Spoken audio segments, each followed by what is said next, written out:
Bonjour et bienvenue à la deuxième partie de notre série de vidéos Soutenir les lecteurs en langue seconde. Je m'appelle Michèle Courville et je suis une des conseillères des services académiques pour le français langue seconde au Conseil catholique de Durham. Et vous êtes rendu à la deuxième partie. Dans cette vidéo, nous allons parler des pratiques exemplaires pour l'enseignement de la lecture en langue seconde. D'abord, cette œuvre de Dr. René Bourgoin, intitulée Soutenir les lecteurs en langue seconde, adresse les lacunes en lecture au sein des élèves en langue seconde. Ainsi, cette ressource vise à offrir une panoplie de suggestions, de stratégies et pratiques exemplaires d'enseignement afin de soutenir vos élèves. Puisque cet ouvrage offre une gamme d'interventions en lecture et tellement de bonnes informations dans ce texte, chaque vidéo va durer, on va tenter de les briser en séries. Et on a créé des séries de vidéos en vue de vous procurer toute l'information. Alors, chaque vidéo dure environ 10 à 15 minutes et elles sont catégorisées. De cette façon, vous pouvez trouver facilement la vidéo selon vos besoins spécifiques et dont vous recherchez. Alors, commençons. Nous aborderons ici chapitre 3. Et voilà. Il y a 6 pratiques d'enseignement d'enseignement qui devraient être intégrées à notre pédagogie puisqu'elles ciblent différents aspects de la lecture, répondent à différents besoins en lecture et permettent de différencier l'enseignement. Alors, vous voyez donc ici les 6 pratiques exemplaires que nous allons aborder dans un moment et vous verrez aux pages 22 et 44, 22 à 44, pardon, la description et exemple décrivant ces pratiques. Et nous visons surligner quelques-unes. Alors, la première pratique, c'est la lecture à voix haute, la lecture partagée, l'étude de mots, la lecture guidée et la pratique interactive entre pairs. Et finalement, la lecture indépendante et la lecture autonome. Alors, nous allons regarder quelques-uns. En premier, c'est la lecture à voix haute. Alors, pour l'élève, la lecture à voix haute est plus ou moins une activité d'écoute puisque c'est l'enseignant qui lit le texte. D'ailleurs, en écoutant ces lectures à voix haute, l'élève en langue seconde développe plusieurs habiletés de lecture, y compris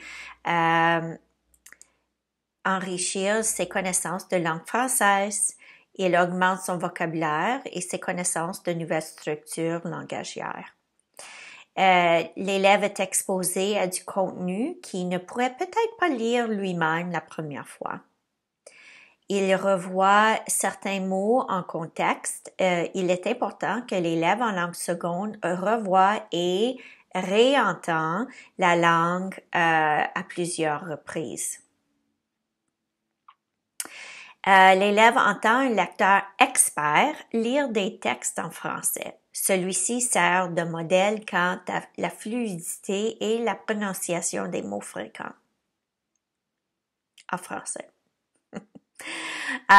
L'élève entend l'enseignant lire, ce qui l'encourage à devenir un bon lecteur. Il est exposé à une variété de genres de textes et il découvre ou redécouvre le plaisir de lire, ce qui l'encourage à devenir un bon lecteur. La lecture à voix haute peut redonner le goût de lire à un apprenant à risque de difficultés en lecture. Et enfin, développe les stratégies d'écoute et de compréhension.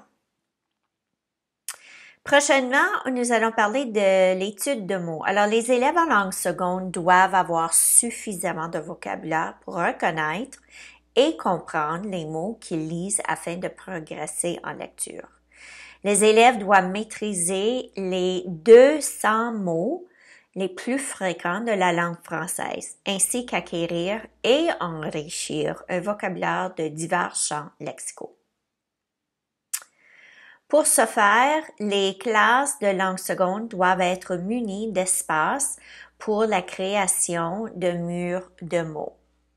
Il est essentiel que les élèves reconnaissent automatiquement les mots les plus fréquents de la langue française afin de faciliter le développement de la lecture. Il est donc nécessaire de créer un mur de mots fréquents dans la classe de langue seconde. Aussi, un mur de mots thématiques, et on va en parler de ça dans une seconde. Il est aussi important que les élèves apprennent d'autres mots. Alors, les murs de mots thématiques aident les élèves à enrichir leur vocabulaire. Et regardons à des exemples de cela. Alors, ici, vous voyez des exemples de murs de mots fréquents et des mots thématiques. Lorsqu'un élève lit un texte, environ 50% des mots sont des mots fréquents. Alors, environ 200 mots ont été identifiés comme étant ceux qui reviennent les plus fréquemment dans les textes, y compris les livres nivelés. Et dans ce document ici, vous avez dans les fiches reproductives, il y a la liste de 200 mots fréquents là aussi. Des mots comme aujourd'hui, le, la, les, beaucoup, plus, est, et, prend, aussi, etc. Lorsqu'un élève reconnaît facilement les mots fréquents et les lit sans difficulté, il peut alors se concentrer sur la compréhension. Si l'élève travaille à toujours décoder les mots d'un texte, il ne pourra pas comprendre le texte.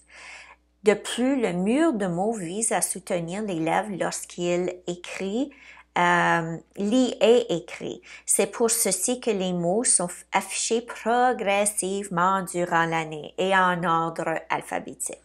Le mur de mots thématique l'enseignant se sert du mur de mots thématiques pour présenter, pour afficher, pour travailler et revoir le vocabulaire lié à un thème ou à un sujet.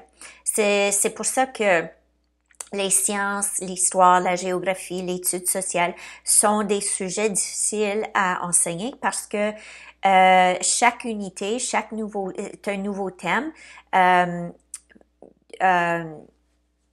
donne des nouveaux mots de vocabulaire. Alors, il ne revoit pas ces mots de vocabulaire-là d'un an à un autre. Tandis que les thèmes tels que comme les célébrations, Noël, Pâques, l'Halloween, ça c'est des thèmes qui revoient d'une année à l'autre. Alors, il revoit les mêmes mots, les mêmes vocabulaires. Alors, ils peuvent retenir ces mots-là de vocabulaire plus facilement. Mais les sciences, comme tu demandes à un élève de se rappeler des mots de vocabulaire qu'il a eu en sciences dans les roches et minéraux 2 ans auparavant, il va pas se rappeler, c'est presque certain. Alors, il faut toujours enseigner le vocabulaire avant qu'on achève à enseigner l'unité, avant qu'on commence à enseigner l'unité. Et c'est pas facile à faire ça, ça prend du temps. Et ça, c'est tout pour notre vidéo pour cette partie ici. Encore une fois, dans le texte, il y a amplement d'exemples d'informations qui expliquent plus en détail tous ces pratiques exemplaires. Alors, veuillez lire, je crois, 29 à 44, je crois que j'avais dit. Alors, très important et très utile aussi. La troisième partie de notre série parle sur les 5 composantes essentielles pour l'enseignement de la lecture en langue seconde. Et vous ne voulez pas manquer celui-là non plus. Et merci d'être ici et à la prochaine fois. Au revoir.